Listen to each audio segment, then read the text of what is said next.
Okay, yeah. So going to be discussing consistency.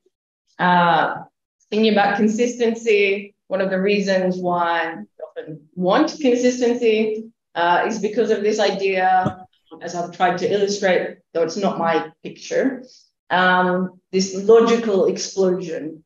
So bringing two things together, green and blue, and then they're inconsistent, and then it's exploding. Of course, from classical logic, this idea that from an inconsistent set, you can derive anything, and then you end up with this explosion.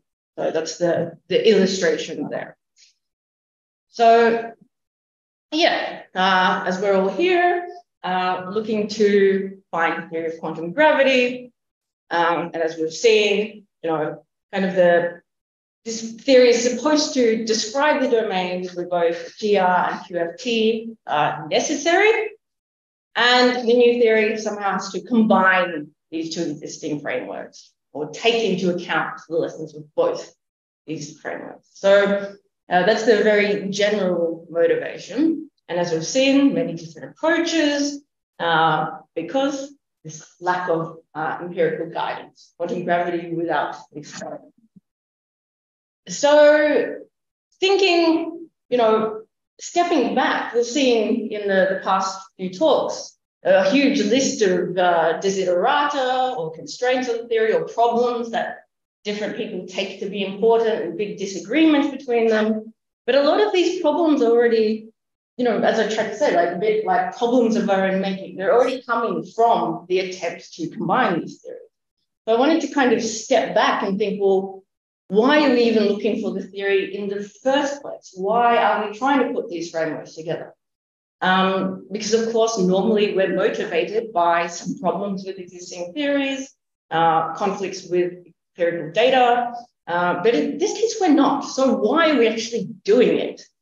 So I think this is kind of the primary motivation. So one thing, Daniela just pointed out many things that we can agree on. But even like more basic, what is it that unifies all these approaches that we would even call them quantum gravity? So I think this is kind of coming from this idea of consistency as being the most basic constraint on the theory. But of course, as I've just framed it, is very, very general. And then we need to actually explain, what do we mean by describes? What do we mean by domains? We mean by combining or taking into account. So I'll say a bit more about what each of these mean as well. So yeah, how I got into this, as Enrico just said, I started looking, why are we looking for this theory? And then kind of looking at kind of the principles that it's expected to satisfy, and then trying to separately look at these kind of from the general perspective, but also within particular approaches. Are they well supported? And then kind of looking at some of all these particular ones. And then I thought, well, yeah, the most basic one is consistency. It's something we don't even think to question, right? So I thought, why not look at this? It sounds a bizarre thing to look at, but we're philosophers, so it's what we do. Okay, so interested in, well, that's what I'll do. Start off by first explaining, why do we want consistency in general? And then looking at a book from Peter Vickers, who talks about inconsistency in science. He describes different forms. So this is kind of the summary of the literature in philosophy of science on consistency, and some examples from physics. And then look at consistency as a motivation for quantum gravity. And here there are kind of different versions, the external consistency, the internal consistencies. And then also a discussion on singularities, because when I'm reading the physicists, they say a lot like, oh, there's a divergence, there's a singularity. This means that the theory is internally inconsistent. So I thought, okay, well, why? What is it about the divergence that makes it internally inconsistent? So I looked into that and couldn't really find anything specifically about singularities that makes the theory inconsistent. So even though I kind of started off thinking that this was a form of inconsistency, it's not really kind of a general problem with singularities. So discuss this too. So that's as a motivation. But then also from this, we can try to look at some constraints on the new theory, which also have to come from consistency. Okay, so why consistency? Well, as I said, from the Vickers book, and basically this whole section I've just lifted from his book. So yeah, he says this has always been primary constraint upon any acceptable theory, be it a scientific theory or a theory in philosophy from the very beginning, thinking about the paradoxes with the Greeks. Why? Because when a theory is inconsistent, well, this isn't really saying why, but we take it as a sign that something is wrong. And as Popper said, consistency can be regarded as the first of the requirements to be satisfied by every theoretical system, be it empirical or non-empirical. And of course, this statement, Popper puts it quite nicely. If one were to accept contradictions, then one would have to give up any kind of scientific activity. It would mean a complete breakdown of science. This can be shown by proving that if two contradictory statements are admitted, any statement, whatever, must be admitted. Or from a couple of contradictory statements, any statement, whatever, can be validly inferred. So that's from the classical logic where this idea comes from. And so he says, a theory which involves a contradiction is therefore entirely useless as a theory. And yet, we have this kind of logical explosion. And yet, as Vickers points out, looking at many of the philosophical discussion following Popper, and looking at the history of science, scientists actually do not, and in fact, further should not, reject inconsistent theories. So they still use them. How? Well, because when we're doing scientific reasoning, we typically don't utilize an inconsistent set. We're just using ones that are consistent, kind of bracketing off others. And also, many cases that we think are actual inconsistencies are instead just kind of implausibilities. So we think these things wouldn't fit together. We find it unintuitive or hard to accept a correlation between some quantities or propositions based on previous theories. So it's not actual contradiction that leads to this explosion. So this history of science shows that scientists can use inconsistent sets of propositions, but as Vickers argues, this is only if we're not doxastically committed to them. So we don't fully, completely believe in these statements. So how different ways of this. First one is just kind of take this, shut up and calculate position. Another idea is just to treat these as idealizations, and then you're not really committed to their absolute truth, but just approximately true. Or you're treating them as useful fictions, so engaging in this kind of as-if reasoning.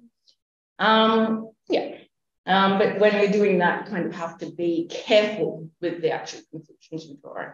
So, yeah, make sure you haven't got something completely unphysical when you're doing this kind of reasoning.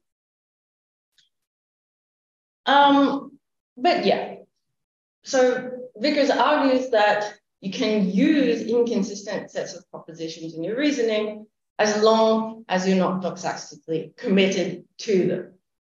Because he says as soon as we discover that we actually have an inconsistent set, then we have to recognize that something is wrong, that we need to reject one of the claims or the whole thing. And then this kind of heuristic use. Once we lay it out, see that there's a contradiction, we can then build on this. We can look at each one and find out which one's the culprit, or maybe more than one is the culprit. So inconsistency can be useful in this sense. And he follows Priest in distinguishing between three different types of inconsistency. First one, called an empirical inconsistency, is when your theory has some conflicts with observed results. Some examples here, perihelion of mercury, classical mechanics. The second type is external inconsistency. So this is when you have two theories and they're inconsistent with one another. So for instance, when we have continuum mechanics versus kinetic theory, they're kind of having different descriptions of matter. And finally, we have internal inconsistency. And this would be an actual logical inconsistency in set of claims within a single theory. And he argues in the book, looking at many cases that were taken to be internal inconsistencies, he finds that you can't actually find an example of a real internally inconsistent theory in science. And just looking already at quantum gravity, I think it's hard to find actual internal inconsistencies with some kind of theories as well. It's more coming from the external inconsistency or empirical consistency. So yeah, I think each of these do play a role in the search for quantum gravity. Some of them are being taken as motivations, why we're looking for this new theory, while others are being taken as constraints on the theory. So I'll explain those in the rest of the talk. But just as an example that Vickers uses is the Bohr theory of the atom. And this one's nice because I think many people working in quantum gravity kind of use this as an analogy as well. So of course, the Bohr theory was very predictively successful. You know, it was developed to explain hydrogen, but then it was also predictive when applied to helium as well. And yet, even at the time it was proposed, people were claiming that it's inconsistent. Vickers, though, looks at this one and says it's not actually internally inconsistent, but it's just inconsistent with the predictions of classical electrodynamics.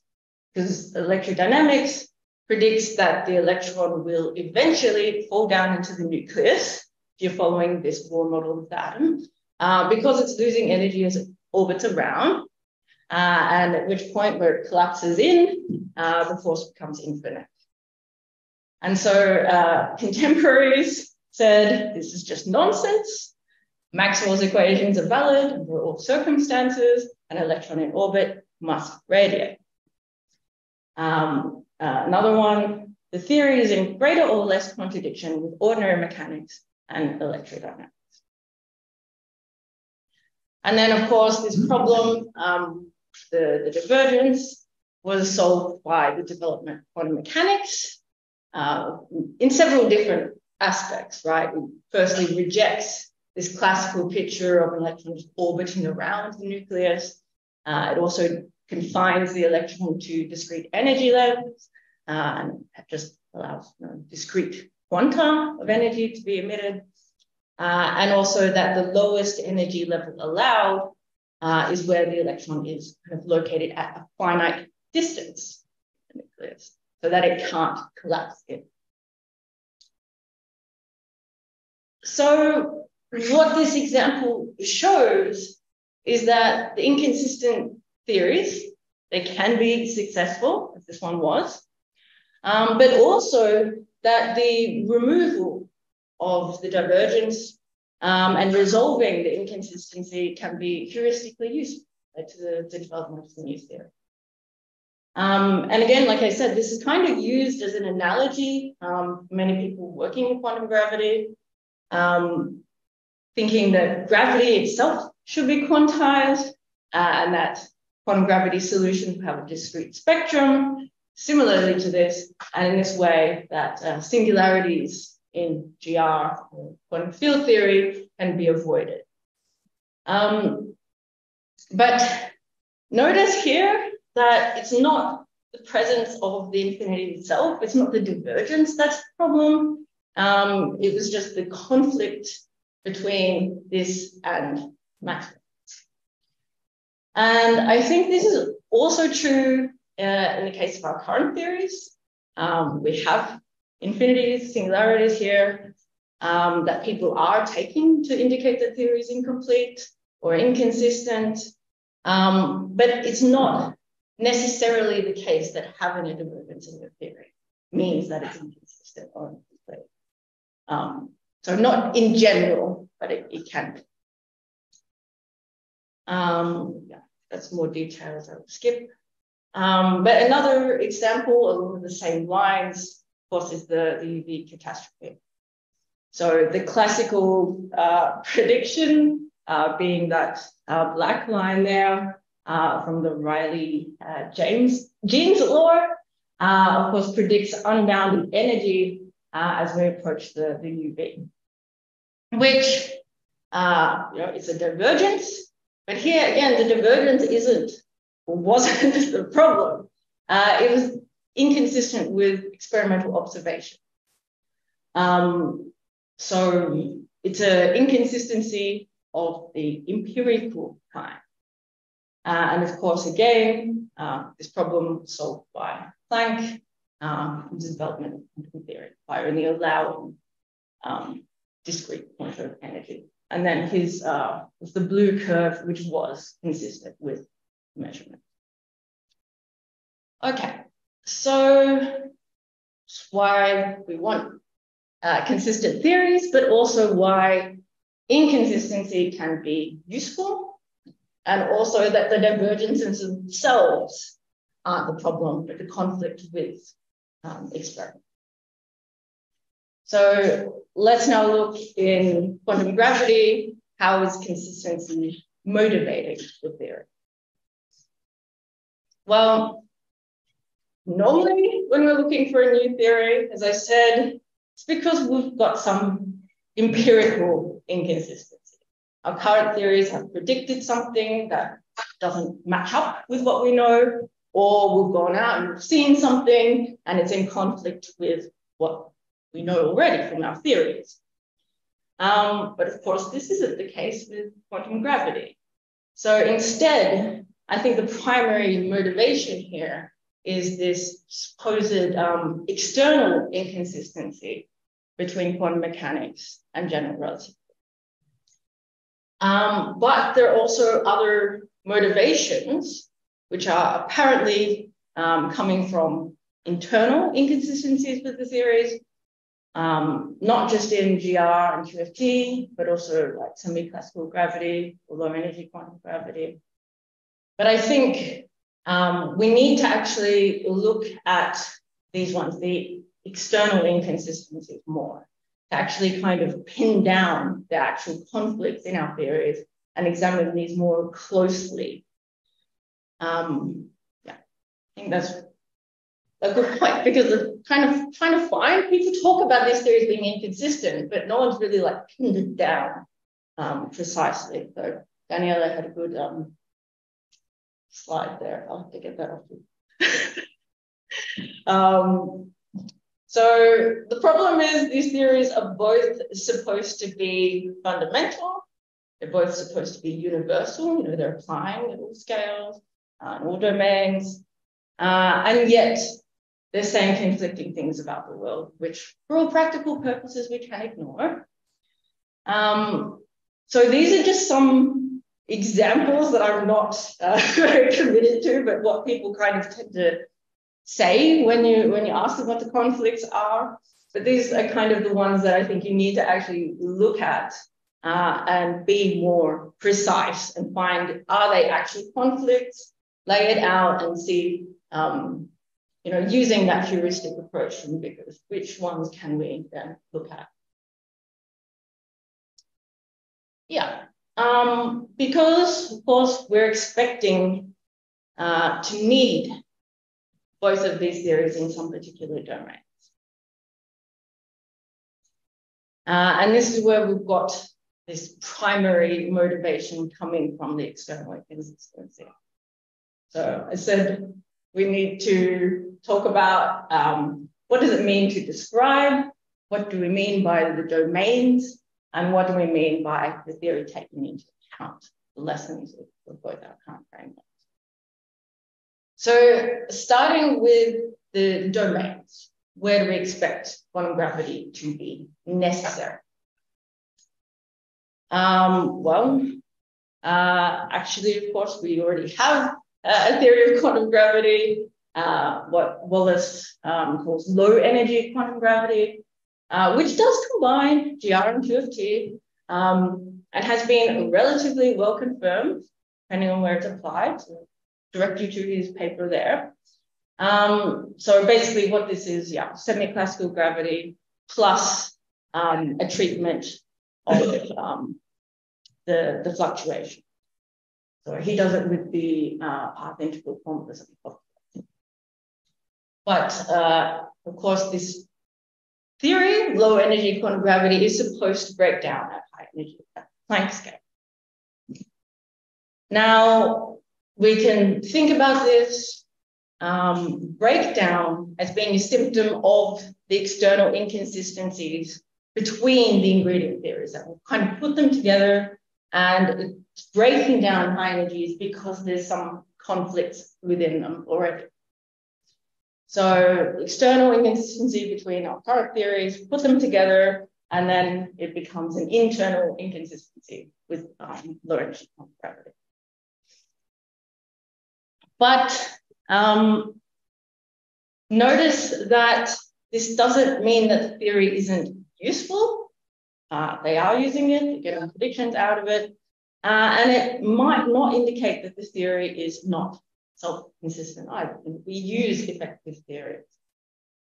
But what it does mean is that when we're talking about quantum gravity proper, like where it's actually supposed to apply, it kind of has to include where this one breaks down. So it's where we're thinking it needs to include the Planck scale, black holes, cosmological similarities, and early universe.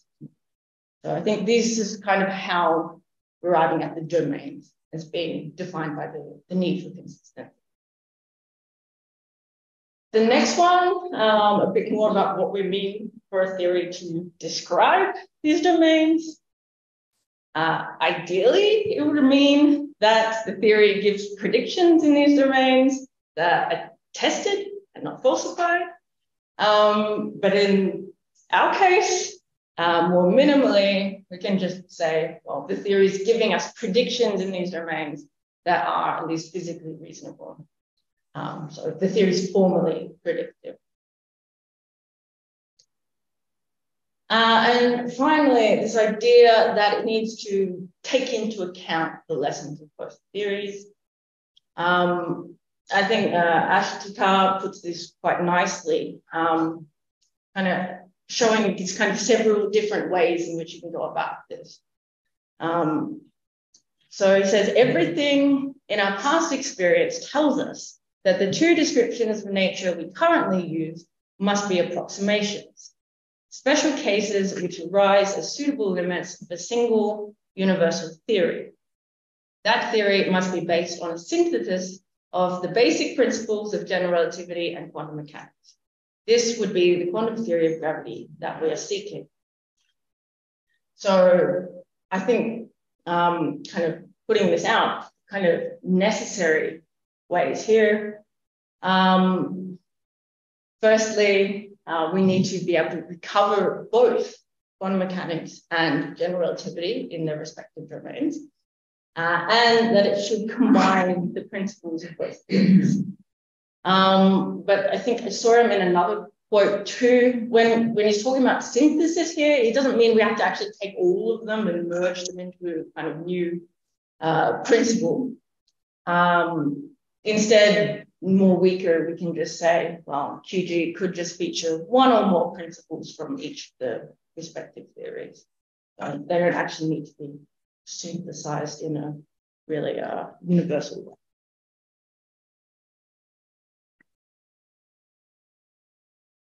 And I think this is kind of interesting because most approaches, they're not looking to recover quantum mechanics. They're not really looking to modify it, right? But here you're saying we do need to recover both. Okay, so This primary motivation, as I said, is coming from the external inconsistency. Why is it motivating us? Presumably by kind of feeling that we want a complete, coherent picture of nature at the most fundamental level, assuming that quantum gravity is describing the fundamental level. And that looking at these inconsistencies can be heuristic because it gives us a problem to work on, an idea to look at, which assumptions might need modification. But as I said, we also have other motivations that are being used, which are supposed inconsistencies within our current theory. So looking firstly at problems in GR and then to quantum field theory. So questioning the internal consistency of GR is usually coming from the space-time singularity. And there's this idea that somehow the theory is incomplete because of these similarities. But then looking at philosophers who have written on this, it's actually not clear. It's not very easy to make precise how or in what sense the singularities mean that GR is incomplete. So when we're discussing geodesic incompleteness, Curiel points out that it's just unclear in what sense the theory is incomplete because it's describing all points of space-time. There's no kind of missing points because they would then be kind of located somewhere. Or Ehrman puts it like this: there are no singular points of space-time where the laws of GR fail to apply. So it works everywhere. Where is it not being predicted? Meissner puts it like this: there's no reasonable point at which to anticipate failure of the theory. And Ehrman actually, following Meissner here, actually argues that we should take singularities as predictions of GR, not as problems. He says, it's not sowing the seeds of its own destruction. We can think of this as seeds of confirmation, that we could actually kind of use them as predictions. So I don't think incompleteness is the problem. What's the actual inconsistency here? And it seems that inconsistency is coming from indeterminism introduced by the geodesic incompleteness.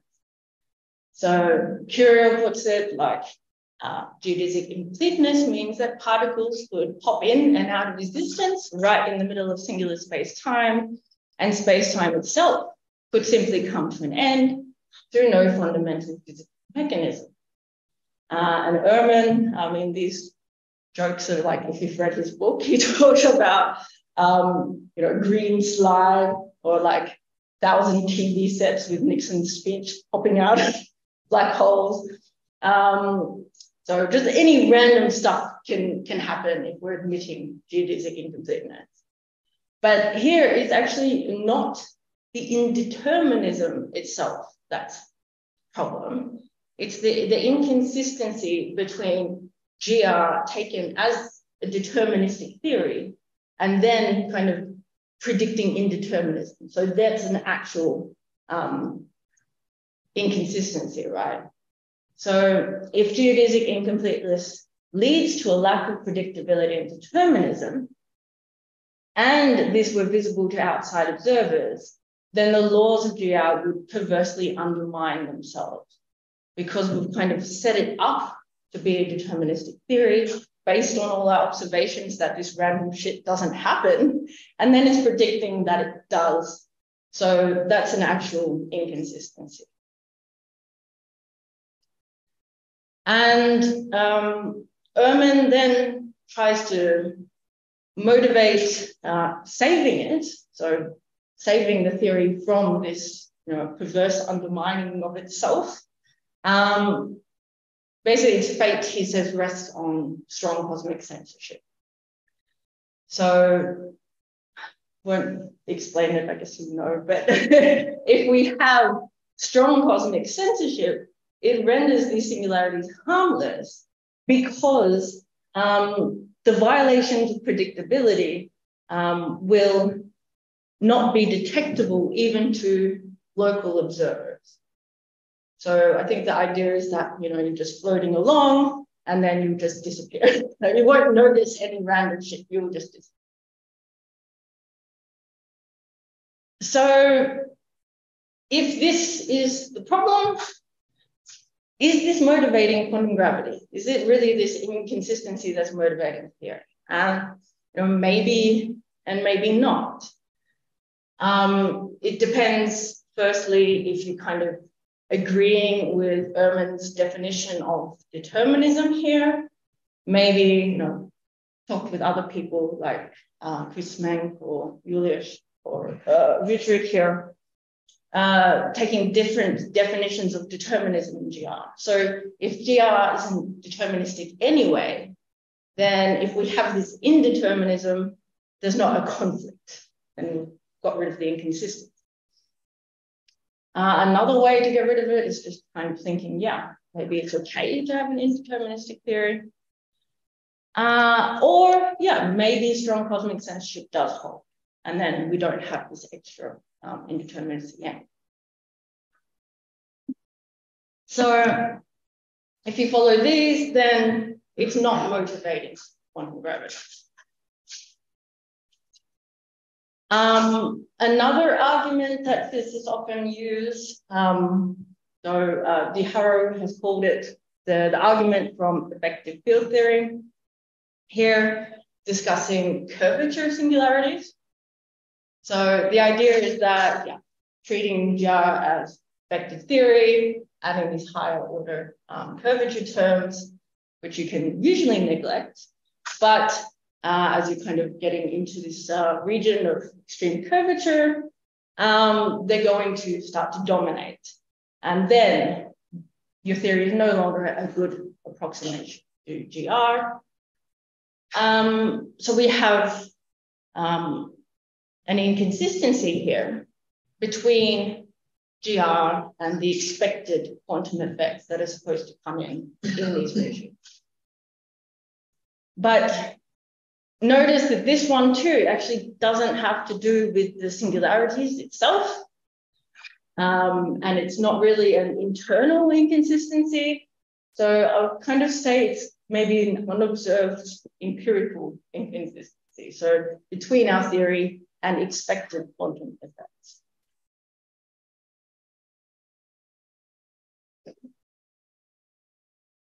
So yeah, I think kind of the apparent internal inconsistencies here aren't really internal inconsistencies in GR.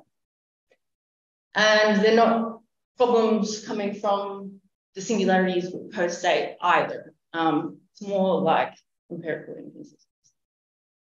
And we can challenge. So turning then to quantum field theory. Many people have said, you know, divergences in quantum field theory mean that it's not fundamental. Well, that's probably true, but there isn't an inconsistency. No. Looking at work by Doreen Fraser and James Fraser, who are not related, but both happen to work on the foundations of quantum field theory, they go through and argue that no, quantum field theory isn't actually inconsistent as a framework. Due to these things, due to the lack of mathematical river or the perturbative divergences, those aren't indicating inconsistencies. There is one actual inconsistency, which is Haag's theorem. So it's just in AQFT where we have an interaction picture adopting an inconsistent set of principles. So modeling the system is free, but then you're introducing this interaction picture, so the system isn't. So this is an inconsistency, but it's not one that anyone ever takes as motivating. Okay, so to say a little bit more about singularities. As I've tried to show, at least in general, having infinities in your theory doesn't necessarily mean that the theory is just an approximation, doesn't necessarily mean that it's incomplete, and it doesn't necessarily mean that it's inconsistent. But physicists seem to hate infinity. So looking at this paper by Ellis and some others, arguing against infinity in physics, there's this strong feeling that infinities lead to paradox, infinity cannot exist in the world, and so our physical theory shouldn't admit of infinity. And then they're taking these infinities, because they hate infinities, they can't exist, that this must motivate a new theory to solve the infinities in our current theory.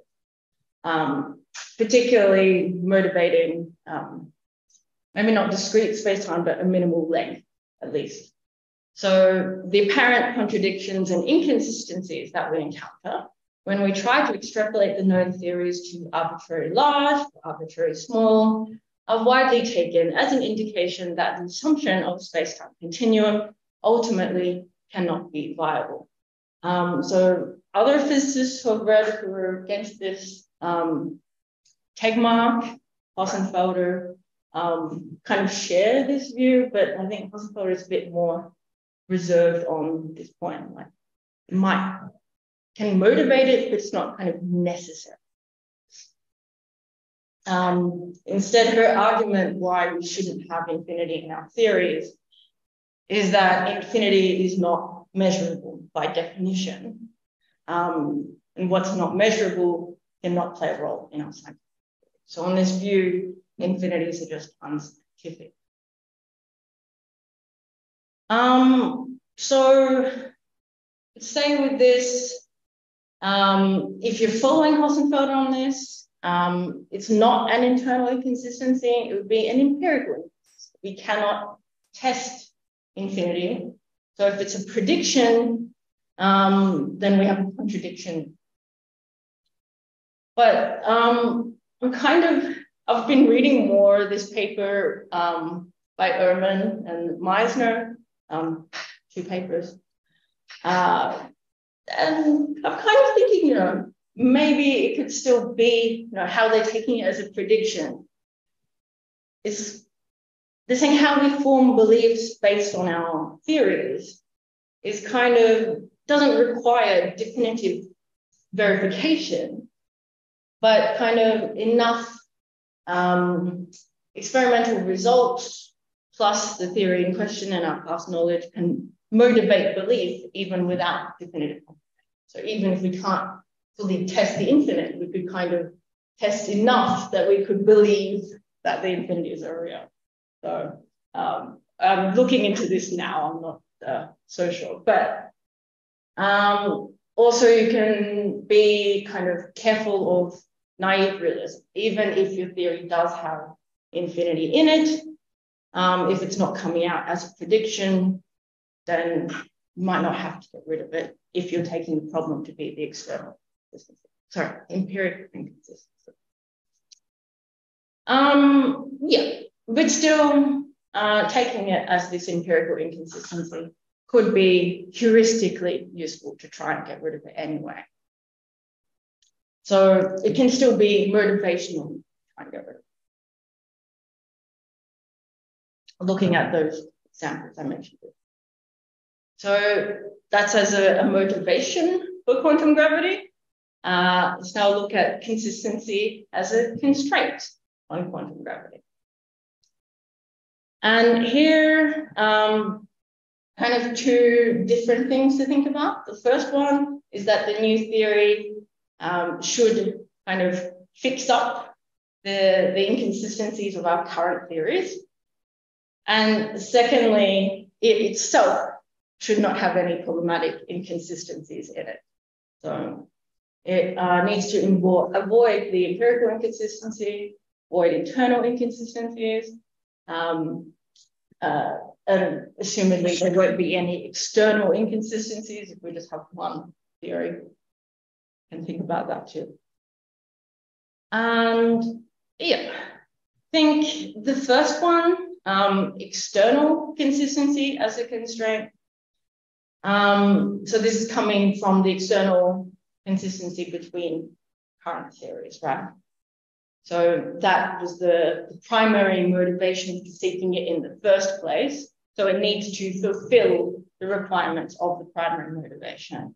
As I said, it would need to take into account the insights of both theories, it needs to apply in the domains where we expect the theory to apply, and it needs to recover GR and QM in the respective domain. Also, how it's done by recovering, connecting up with our current theories. This also helps establish the empirical consistency. Our current theories are very well confirmed.